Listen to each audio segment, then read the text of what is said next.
Subtract 64.18 from 100 using long subtraction. Line up the decimal points in the same column. Add placeholder zeros so both numbers have the same number of decimal places.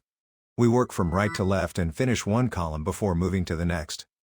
In the hundredths column, 0 is less than 8, so we need to borrow. Borrow 1 from the hundreds column. 1 becomes 0.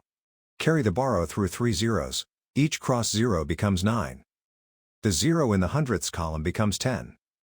In the hundredths column, 10 minus 8 is 2. In the tenths column, 9 minus 1 is 8. In the ones column, 9 minus 4 is 5. In the tens column, 9 minus 6 is 3. Bring down 0 in the hundreds column. Bring the decimal point straight down into the answer. The final result is 35.82.